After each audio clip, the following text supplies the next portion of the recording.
Brisbane వేదికగా జరుగుతున్న మూడో టెస్టులో టీమిండియాపై ఆస్ట్రేలియా పూర్తిస్థాయి ఆధిపత్యం ప్రదర్శించింది. స్మిత్, హెడ్ సెంచరీలతో రెచ్చిపోవడంతో ఆస్ట్రేలియా ఏకంగా 400కు పైగా పరుగులు సాధించింది. బూమ్రా తప్ప మిగతా ఫాస్ట్ బౌలర్లందరూ పూర్తిగా తేలిపోయారు. ఫాస్ట్ బౌలర్ మహమ్మద్ సిరాజ్ తన మార్క్ను చూపించలేకపోతున్నాడు. తొలి సెషన్లో సిరాజ్ కాస్త పర్వాలేదనిపించినప్పటికీ రెండో సెషన్లో మాత్రం పూర్తిగా తేలిపోయాడు.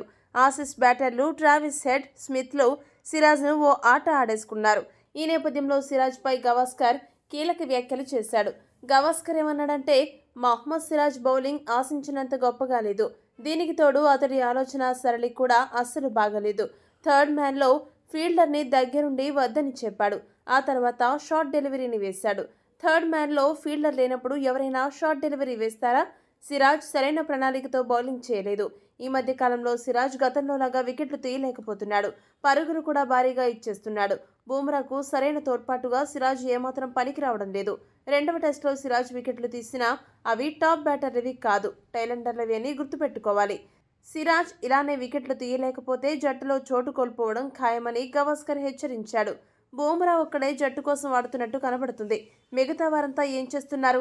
ఇలా అయితే ఇండియాని ఎవరూ కాపాడలేరని గవాస్కర్ మిగతా బౌలర్లపై ఫైర్ అయ్యాడు. గవాస్కర్ చేసిన వ్యాఖ్యలు సరైనవేనా? మీ అభిప్రాయాన్ని కామెంట్ చేయండి.